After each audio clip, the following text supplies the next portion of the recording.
G'day, mate. Welcome to Friday Facts 317. I have new pathfinding algorithm, and I have a new pathfinding mojo with me. Hey, mate. Hello. Yeah, you're in charge of pathfinding now. Oh. Yeah, we're lost. We're screwed. So we had the pathfinding update, and this one's been interesting. One, because it's fairly technical, and Yeah. two, a lot of people are like complaining that it's gonna go in. It's gonna make biters harder. And the last update, where they have smaller hitboxes, already made the biters harder. A lot of people don't realise that this update went in at the same time. They're already playing with it. They just didn't know about it because nobody's told them that it was in the Friday Facts. And I believe it's actually missing from all the patch notes. One of those silent patches that they've just thrown in. Yeah, one of those sneaky ones. Yeah. So, pathfinding is hard. Sure is. I think that's pretty well known if you've played any sort of game in any sort of time. And Factorio uses a algorithm called A*, which we've got a pretty picture here for, and that really sums it up. It's just Pathfinder needs to go Biter needs to go A to B, and the Pathfinder just draws a straight line, goes, I can't get there, and then slowly expands that radius out until it finds somewhere to get from A to B. I think that pretty much sums it up. It it's a... I should have looked up beforehand, but it searches nodes, and it's also smart enough to not continue searching down potential paths which it's already determined it can't use. Oh, is it that smart? Okay. It's actually, yeah. I thought this one was pretty dumb. It's a start. It's brute force. It's brute force, but it's pretty smart. Like this thing, you go to basically any game and any pathfinding, and it'll be A*. It's everywhere. Okay, so it is the common one. Now, this pretty video that we've got in front of us is slowed down by a lot. This pathfinder is actually pretty fast. The catch is it's not so good over long distances, which normally isn't an issue with Factorio until you get artillery. And artillery is really what started this. Well, that and artillery range like 5 really works numbers on lots of things. So they've added a new heuristic? Heuristic? Heuristic, yep. I pronounced this 5 times perfectly before we hit the record button. Hit the record button, it's gone.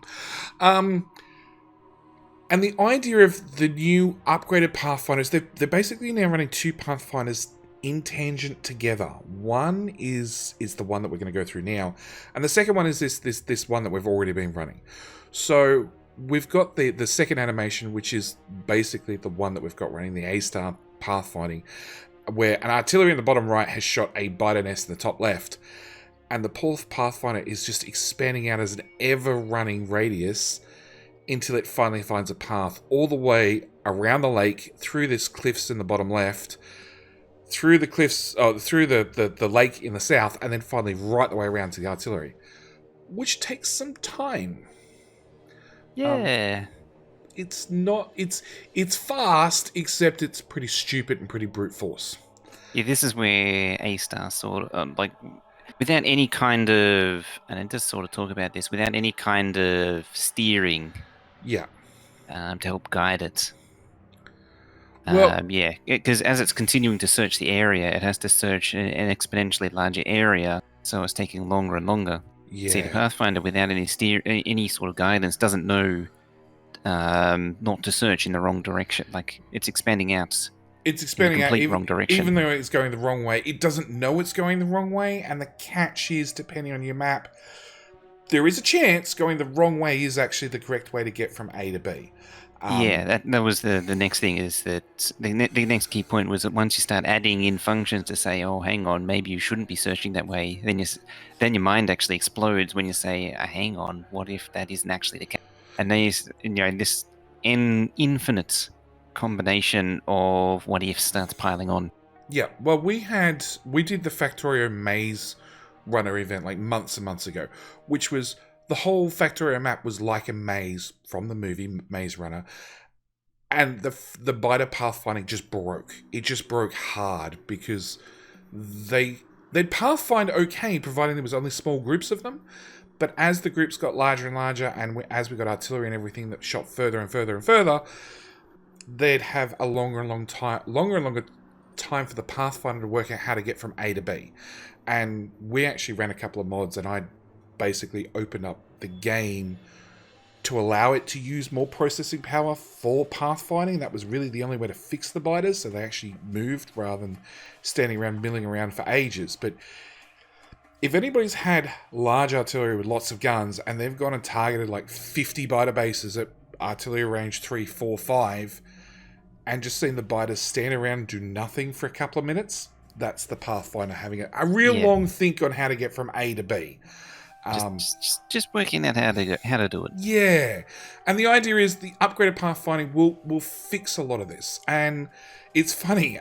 It was one of their source access people, Alizan, who came up with the idea. Alizan. Yeah, and came up with the idea he ended up implementing. In retrospect, the idea is obvious, which is funny. Like, it wasn't one of the devs that came up with the idea. It was one of the few people that they give source access to who said, you should probably do it this way. And lo and behold, that's the way they're actually going to decide to go. Now, I hope I've got this right. So, because Factorio uses chunks being 32 by 32 tiles, they had to simplify each chunk to make a faster, slightly smarter Pathfinder. So rather than just expanding out from the topside lake just continuously, we're searching every single tile. Yeah, we're going to go for what is probably the best way from A to B, and then we'll use the current Pathfinder to work out an exact path. This was like just a guiding hand, stopping on the side of the street and saying, hey, mate, how do I get from A to B because I'm not from the area? And chances are, whoever you ask is probably going to give you some rough directions. They're not going to be great, but, as long as you're a few further blocks away, you're getting closer. And that's the idea. So I believe, and Mojo will correct me if I get everything wrong, they're only looking at what tiles are passable and impassable, and they're only looking at the edge of the tiles. Oh, the edge of the chunk. So I believe so, yes.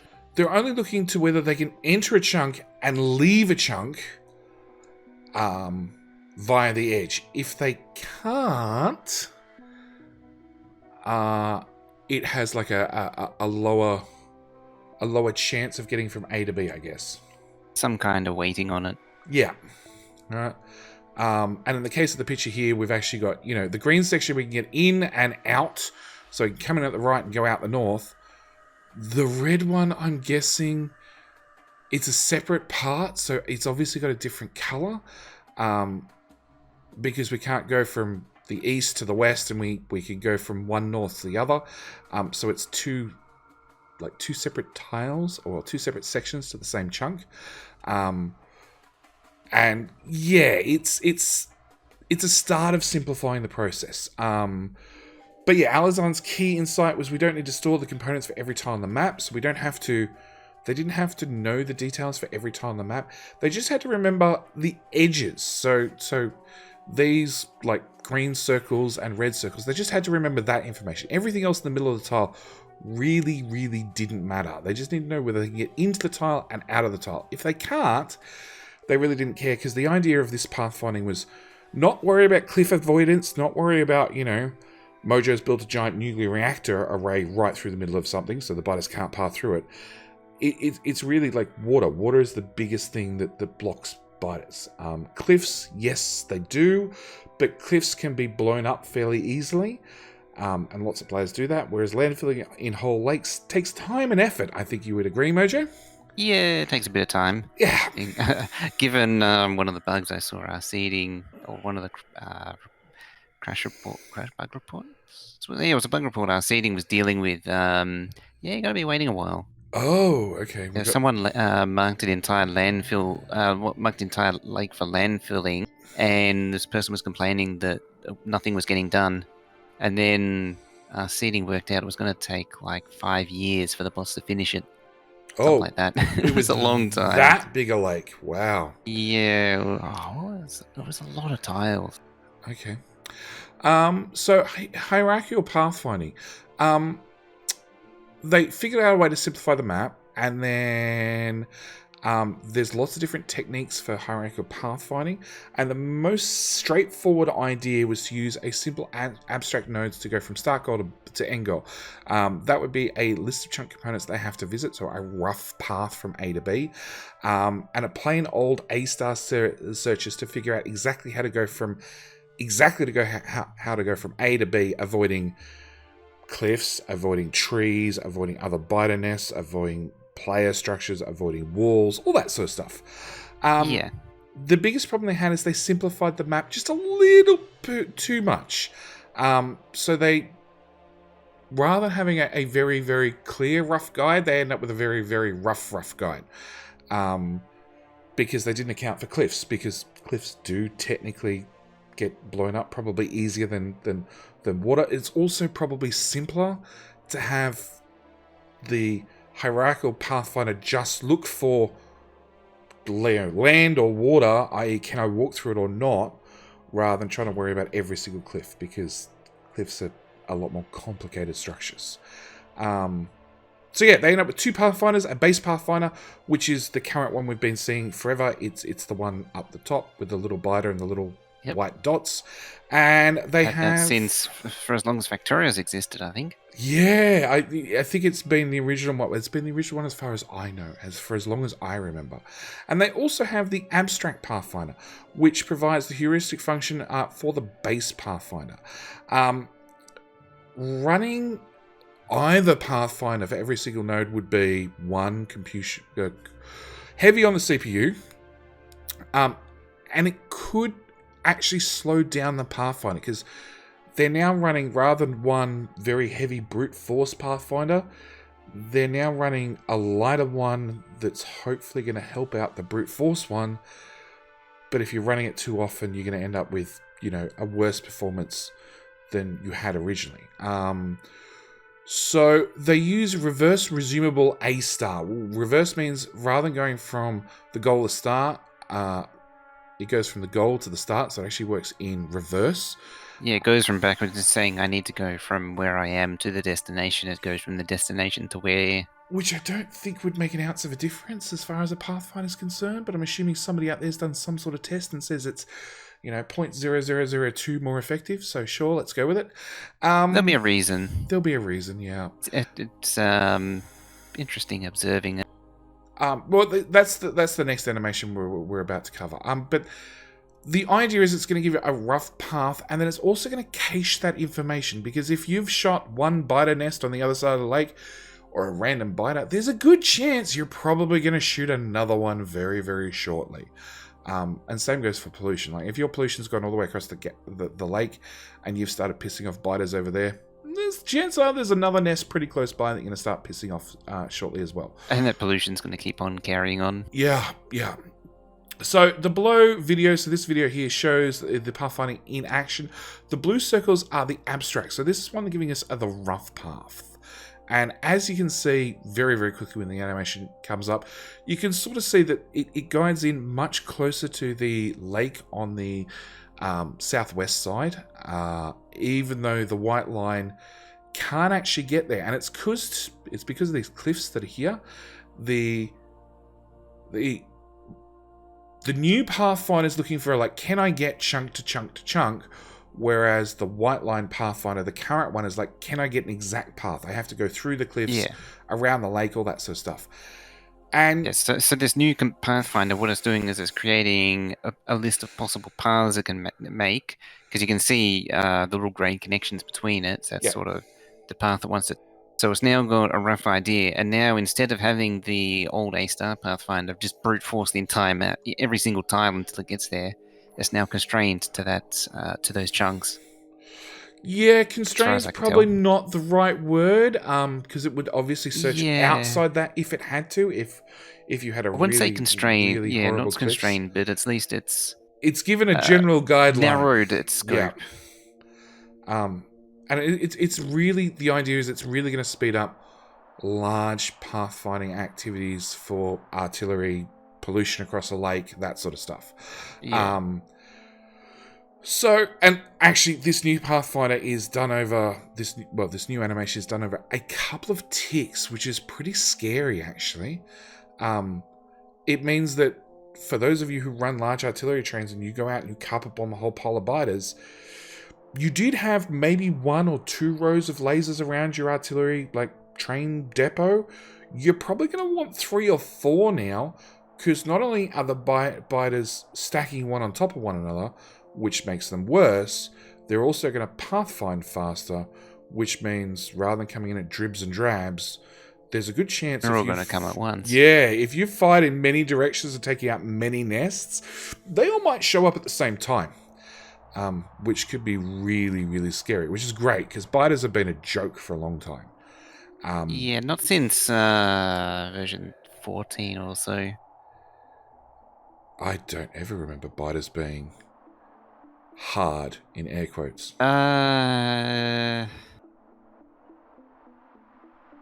They... 14 was spin to win. No, 14 was destroyer bots. Spin to win. No, that was 15. Or in destroyer bots, yeah, but it was mostly spin to win from flamethrower. 15 was spin to win with a flamethrower. 14 was spin to win. 15 changed all that because it's scaled back the spin to win damage, but it also changed the way they spawn. And you stopped getting the huge dense clusters of biter nests. Oh, you did too. Yeah, biters sort of got easier in 15. Yeah, that was when it really took a nosedive. Yeah, look, biters have been boring for a long time. I said last week we run one of Muppets mods, extra biter control, which gave them a smaller hitbox to start with, and after actually experimenting with the new patch and with the new biters, it's basically what we were running already. The pathfinding is more efficient. Again, the exact same mod which we were using. We just upped the amount of UPS the game could use to run the Pathfinder.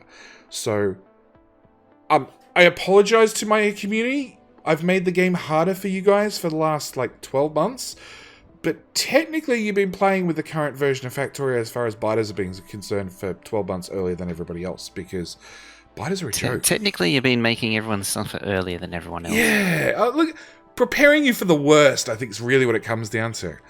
I guess that's one diplomatic way of putting it. Yeah. So yeah, the biggest change is Pathfinder should be faster. They're still technically using the same old Pathfinder they've been using for years. It's just got the upgraded heuristic. Thing to make it do its thing faster, so it doesn't need to spend years searching. What he said. Yep. And it shouldn't really affect too much. And whether you like it or not, if you're in Factorio 17, 1770 and above, you're already running. Well, that's interesting. So I've just had the game running for a while, just watching the Pathfinder operate in a new map, and the whole map just lit up just then. Oh, okay. Something is searching the entire map. Because I'm bringing up your screenshots right now, and you've brought up that yes, you can already look at the new Pathfinder in action, and you pissed off some biters somewhere on the map, obviously. Yeah, Colonel Will might have. Okay. Was this one of his maps, is it? Yeah. Oh, I see. It was an artillery train started firing. Oh, okay. Yeah. So something pissed off something, and it pissed off a lot of things. Yeah. So biters are already on the way. So you can look at the new Pathfinder in action in a live game. I love playing with the debug options. I like seeing how, pulling back the curtains just a little bit and looking at how the game actually runs sometimes. The thing you're looking for is Show Pathfinder Fringe. Is that the white one or the blue one? Or both? That's both. It shows both at the same time. Okay. It basically shows the second animation with the the reverse nodes and then the forward A-star. The white line. Okay. So yeah, and this is new in 1670, I assume, and I'm willing to bet they've just added a tick box to the debug options because they were playing with this sort of stuff. So this is how a lot of the debug options show up. Somebody needs a tool to work out how something works and display it in-game, and they're like, well, we'll just write that into the debug and then give it to everybody anyway. Which is actually really, really nice, rather than having to learn a whole lot of console commands and having a special dev-only version. And it's nice that you just bring up the debug and see how things work. Anyway, next one we have Bye Bye TOGoS. He's leaving. which is Yeah, that was a surprise. somewhat sad and a complete surprise. TOGoS has been fairly quiet. I know he's active on the forums, but he doesn't really seem to do that many Friday Facts. I think he's actually Yeah, been he's to. sort of a quiet one. I think he's been to quite a number of the like events, like PAX and that sort of stuff. He's been one of the ones that actually shows up and runs their booth, etc. From memory, I could be entirely wrong here, but from memory, he is. That I'm wrong, or I'm right? Yeah. Okay, there we go. He thinks I'm wrong. I don't know. I remember his name in about events. But yeah, turns out he's leaving. Main reason is his job was to work on the programmable map generator. And the funny thing is, it's actually highlighted here, and it's pretty well understood by at least one other person. And if you open up this, it's a Factorio forum thread, and it's made by Slippery Cheese, who is not a dev. Funny that. But actually goes through and like explains to somebody exactly how to get the changes they want into the map gen settings, which is, I guess, just holds a torch to how involved some of the Factorio players are into the modding community and that sort of stuff, and reading into how the code actually works. And it turns out he's leaving to go work in a cube farm, writing Android applications for treadmills, which sounds thoroughly Riveting. riveting. Yeah. Good luck. And that was actually one of the main reasons he said the switch is he was working remotely, because I think I want to say US. No, he's European based somewhere. Somewhere else in Europe. Not Prague. Not Prague. No, I'm not gonna guess, because I'll probably get it wrong. But yeah, he's been working remotely, and I know any sort of remote work is really, really hard to do. It takes a lot of discipline to get up in the morning and say, I'm going to go to work, and then walk into the next room and not open Netflix for 6 hours. I got it wrong. He was working remotely in the US. Oh, So was he was from the US. Oh, there you go. But yeah, he's been happy to work on the project. He has said that he will continue to read the Friday Facts, look on the forums, probably update documentation. But more importantly, he's hoping to find the time to crank out some terrain altering mods of his own, which I'd be very interested in seeing, because if you wrote the code for the terrain generator itself, and then you didn't get to add something during the development, it probably means your mod ideas are going to be really interesting. So, yeah. And yeah, he's still trying to get to the space exploration of space exploration mods. So, yeah, hopefully get to play some Factorio for a change. And then the last one we have is a Clonin Community Spotlight, which, dead set, if you haven't gone and seen the original 19x4 micro factory. So this is a whole factory from start to end. Well, start to end. This is something I haven't seen in a very long time. This used to be really trendy, doing these micro factories. Yeah, this was something that people put a lot of effort into. What's that? 2 years ago? Yeah, 2 years ago. Yeah, it's like middle of 2017. It's a long time ago now. Where, yeah, people put a lot of effort into making a factory as small as possible. And I remember Dave's original video, where he built a, 9x14 micro factory. So, input of all your raw ingredients, so your copper, your iron, your stone, your coal, your oil, and your water, and then using recursive blueprints, bots, and everything, create the power, do all the building, the core components to make a rocket and launch a rocket. And it's look, dead set, go watch the first video first, because it's pretty impressive, and then go watch this video, because it's one row of tiles smaller. We're talking 9 less tiles. It's tiny. It's what, 117 tiles? 117 tiles total. Remembering that one tile, what's that? You've got a steam turbine, a boiler, an underground pipe, a roboport, and at least a couple of storage chests no matter what. Like, you cannot get rid of those. So, of the space that you have, like, a third of it is just gone at all times. You can't get it back. So, yeah, it's really impressive. I could never do anything like this. Maybe it's a challenge for Mojo next stream, right? Yeah, but see, I could do that, or I could make a base that this does like one rocket every 6 months. Oh, no. One rocket every, like, 28 hours or something. Oh, only 28 hours. What was the one that took like 6 months? I'm sure there was one that took that long. Maybe it was the previous microfactory. It might have been a very earlier iteration. But yeah, you do one every like 2 days when you could make it one rocket every 6 seconds or something. Yeah, well, that's more interesting to me. My base that just finished, it was 15 rockets per minute. But I'm not running Factorio Extended, it was just vanilla. But 15 rockets per minute was as fast as I could push the computer and stay above 60 UPS. Anyway, I think that's it for this video. It is. It is, and Mojo's going to try and fall asleep on us. So, we're going to have to go yell at Mojo. By all means, look, down in the description, click on the link to go check out the Friday Facts, and definitely check out Dave's video, because it's amazing. It really, really is. But yeah, that's it. Thank you guys for watching. As always, do hope you've enjoyed, and I'll see you guys in the next video. Well, we'll see you in the next video. All right, bye. Bye-bye.